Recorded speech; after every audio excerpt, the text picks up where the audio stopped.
Нетактични дипломатски потези или незнање. Зошто Португалија во првите 10 дена од своето председавање со ЕУ испраќа различни пораки за проширувањето и македонско-бугарскиот спор. Амбасадорот на Португалија во ЕУ Нуно Брито кажа дека проширувањето не е во нивниот фокус и изјави дека Бугарија не треба да се обвинува за кочење на процесот.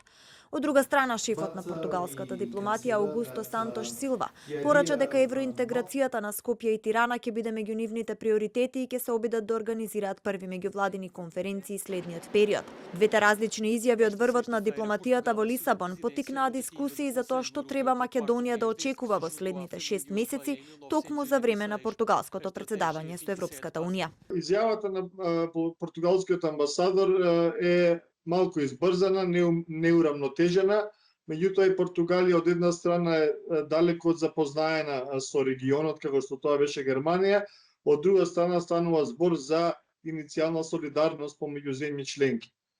Секако дека од претседателството со Советот на Португалија не можеме да очекуваме онаква енергија и лоби ресурси и секако друг арсенал на механизми за политичко влијание, како што тоа го имаше Германија. Без многу надежи, следните месеци времето сепак се очекува да биде искористено во невидливиот дел од дипломатијата. Разговори и средби треба да има, но далеко од очите на јавноста со оглед на предизборниот период во Бугарија.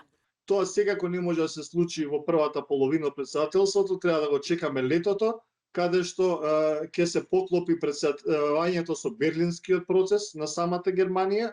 Тоа ќе биде последен совет на Меркел како канцелар и во таа насока ќе бидат завршени изборите во Бугарија и тој прозорец за можност за некакво напредување треба да се гледа во тој период.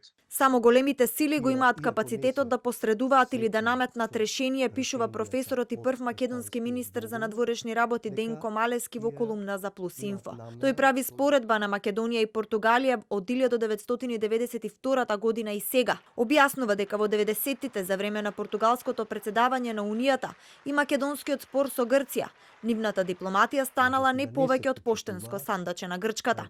Според Малевски, денешната португалска дипломатија не е соочена ниту со ургентноста или со моралните дилеми од времето на војните во Југославија, затоа што Македонија сега е членка на НАТО, а не постои ниту притисок од големите европски сили, а уште помалку од Америка, чија надворешна политика допрва треба да се опорави од катастрофалниот начин на управување на досегашниот претседател Доналд Трамп.